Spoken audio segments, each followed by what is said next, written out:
Good morning, year 3 and 4. I'm just going to continue from yesterday when Hagrid was telling Harry that he was a wizard. And he just said that Voldemort had never struggled to kill anybody. But he said to Harry that no one has ever lived after he decided to kill them. No one except you. So we'll carry on from there. He'd killed some of the best witches and wizards of the age, the McKinnons, the Boneses, the Pruitts, and you were only a baby, and you lived. Something very painful was going on in Harry's mind. As Hagrid's story came to a close, he saw again the blinding flash of green light, more clearly than he ever remembered it before. He remembered something else. For the first time in his life, a high, cold, cruel laugh. Hagrid was watching him sadly. Took you from your ruined house myself, on Dumbledore's orders, brought you to this lot. Load of old tosh, said Uncle Vernon. Harry jumped. He'd almost forgotten that the Dursleys were there. Uncle Vernon certainly seemed to have got his courage back. He was glaring at Hagrid with his fists clenched. Now you listen here, boy, he snarled. I accept something strange about you. Probably nothing a good beating wouldn't have cured. And as for this about your parents, well, they were just weirdos, no denying it. And the world's a better off place without them, in my opinion. As for all they got, getting mixed up with these wizarding types, just what I expected. Always knew they'd come to a sticky end. But at that moment, Hagrid leapt from the sofa and drew a battered pink umbrella from inside his coat. Pointing this at Uncle Vernon, like a sword, he said, I'm warning you, Dursley, I'm warning you. One more word. In danger of being speared at the end of an umbrella by a bearded giant, Uncle Vernon's courage failed again. He flattened himself against the wall and fell silent. That's better, said Hagrid, breathing heavily and sitting back down on the sofa, which this time sagged right down to the floor. Harry, meanwhile, still had lots of questions to ask, well, actually hundreds of them. But what happened to you know who? Good question, Harry. Disappeared, vanished, same night he tried to kill you. Makes you even more famous now. That's the biggest mystery, you see. He was getting more and more powerful. Why did he just go? Some say he's died, Codswallop in my opinion. Dunno if he had enough human left in him to die. Some say he's still out there, biding his time, but I don't believe it. Some people was on his side, came back to us. Some of them came out of kind of trances, you know. Don't reckon they could have done it if he was coming back. Most of us reckon he's still out there somewhere, but lost his powers. Too weak to carry on, 'cause something about you finished him, Harry. There's something going on that night he hadn't counted on. I don't know what it was. No one does, but something about you stumped him all right. Hagrid looked at Harry with warmth and respect, blazed in his eyes. But Harry, instead of feeling pleased and proud, was quite sure there'd been a horrible mistake. A wizard? Him? How could he possibly be? He'd spent his life being clouted by Dudley and bullied by Aunt Petunia and Uncle Vernon. If he really was a wizard, why hadn't they been turned into warty toads every time he tried to lock him in the cupboard? If he'd once defeated the greatest sorcerer in the world, how come Dudley had always been able to kick him around like a football? Hagrid, he said quietly, I think you might have made a mistake. I don't think I can be a wizard. To his surprise, Hagrid chuckled. Not a wizard, eh? Never mind. Never made things happen when you were scared or angry? Harry looked into the fire. Now it came to think about it. Every odd thing that ever made his aunt and uncle furious with him had happened when Harry had been upset or angry. Chased by Dudley's gangs, he'd somehow managed to find himself out of their reach. Dreading going to school with that ridiculous haircut, he'd managed to make it grow back again. And the very last time Dudley hit him, hadn't he got his revenge without even realising he was doing it? Hadn't he set a boa constrictor on him? Harry looked back at Hagrid, smiling, and saw that Hagrid was positively beaming at him. See, said Hagrid, Harry Potter, not a wizard. You wait, you'll be right famous at Hogwarts. But Uncle Vernon wasn't going to give in without a fight. Haven't I told you already? He's not going, he hissed. He's going to Stonewall High, and he'll be grateful for it. I've read those letters, and he needs all sorts of rubbish spell books, wands, and If he wants to go, a great muggle like you isn't going to stop him, growled Hagrid. Stop Lily and James Potter's son going to Hogwarts? You're mad. His name's been down ever since he was born. He's off to the finest school of witchcraft and wizardry in the world. 7 years there, and he won't know himself. He'll be the youngest of his own sort, for a change, and he'll be under the greatest headmaster of Hogwarts has ever had, Albus Dumbledore. I am not paying for some crackpot old fool to teach him magic tricks, yelled Uncle Vernon.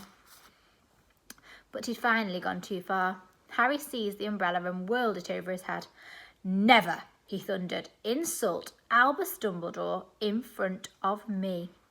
He brought the umbrella swishing down through the air and pointed it at Dudley. There was a sharp flash of violet, a sound like a firecracker, a sharp squeal, and the next second Dudley was dancing on the spot with his hands clasped over his fat bottom, howling in pain. When he turned on his back and on them, Harry saw a curly pig's tail poking through a hole in his trousers. Uncle Vernon roared. Pulling Aunt Petunia and Dudley into the other room, he cast one terrified look at Hagrid and slammed the door behind him. Hagrid looked down at his umbrella and stroked his beard. Shouldn't have really have lost my temper, he said ruefully. But it didn't work anyway. Meant to turn him into a pig, but I suppose he was so much like a pig anyway, there wasn't much left to do. He cast a sideways look at Harry under his bushy eyebrows. Be grateful if you didn't mention that to anyone at Hogwarts. I'm not supposed to do magic, strictly speaking. I was allowed to do a bit to follow you and get your letters and stuff like that. But one of the reasons I was so keen to take on the job.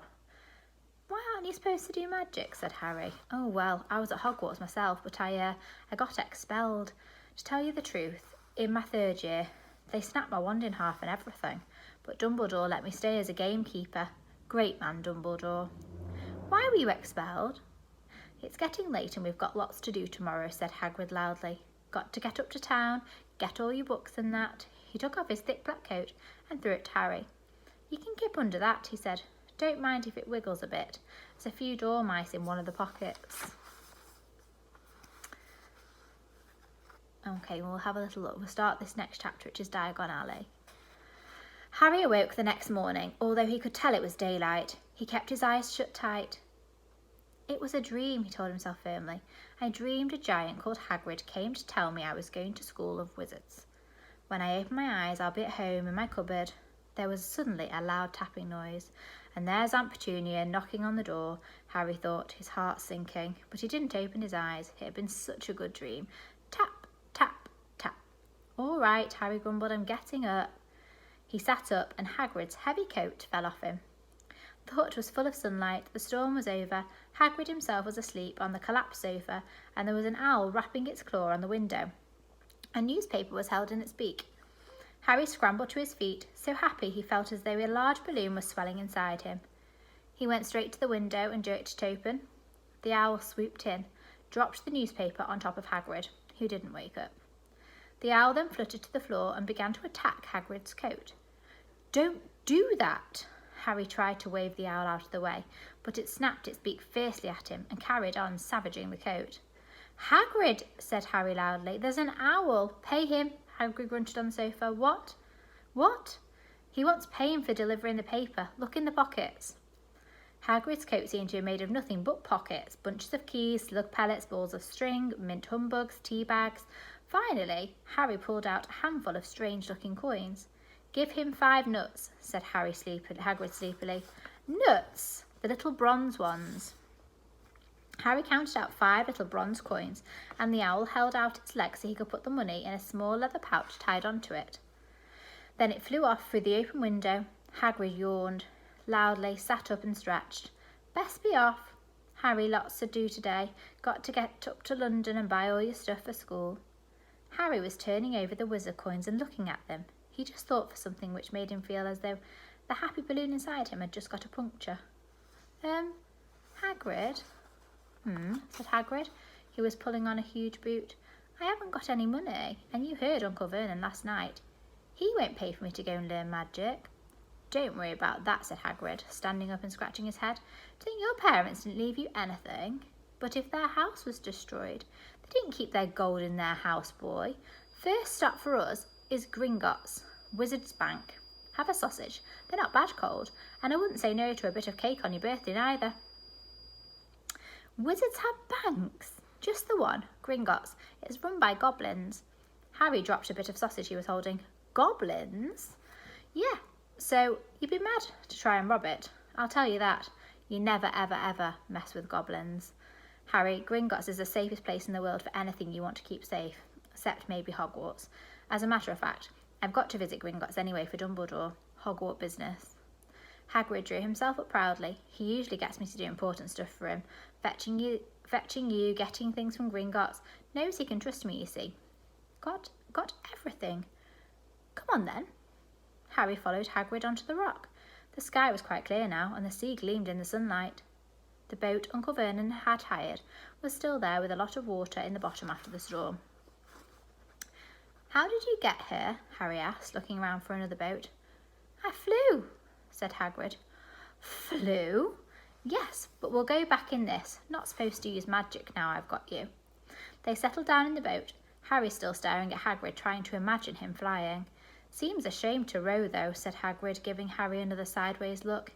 If I was to speed things up a little bit, would you mind not mentioning it at Hogwarts? Of course not, said Harry, eager to see more magic. Harry pulled out the pink umbrella again, tapped it twice on the side of the boat, and they sped off towards land. Why would you be mad to try and rob Gringotts? Harry asked. Spells, enchantments, said Hagrid, unfolding the newspaper as he spoke.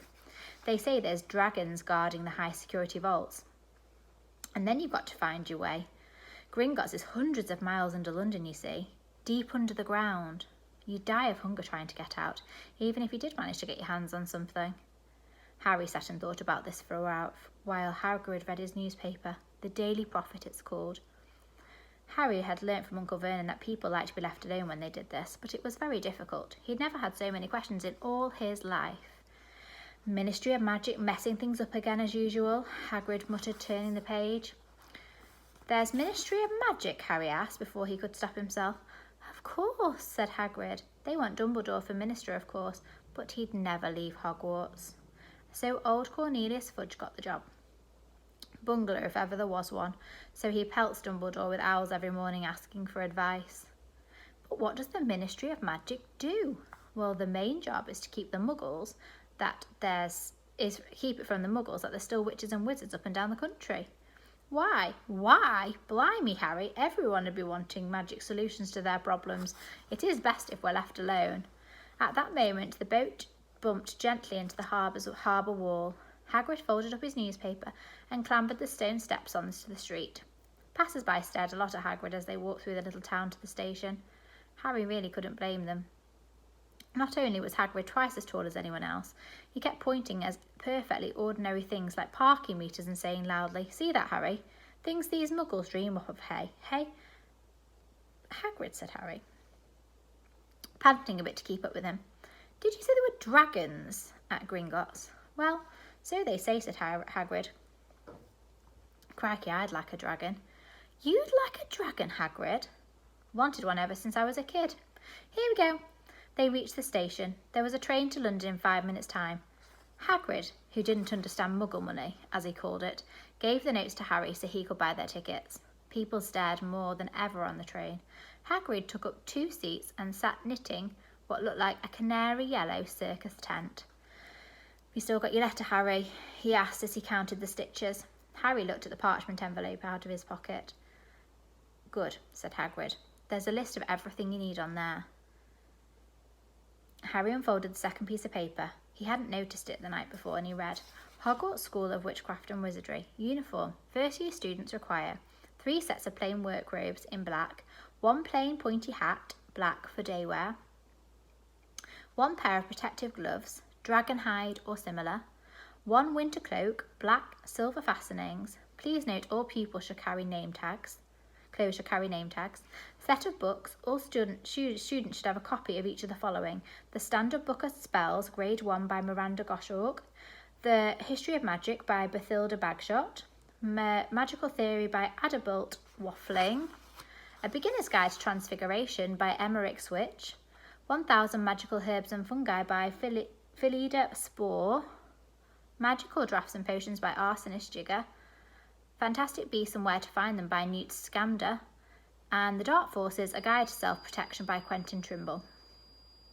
Other equipment you'll need: 1 wand, 1 cauldron, pewter, standard size 2, 1 set of glass or crystal finials, a telescope and 1 brass scales. Students may also bring an owl or a cat or a toad. Parents are reminded that first years are not allowed to bring their own broomsticks. And we'll stop there for today. We'll finish off tomorrow. Bye.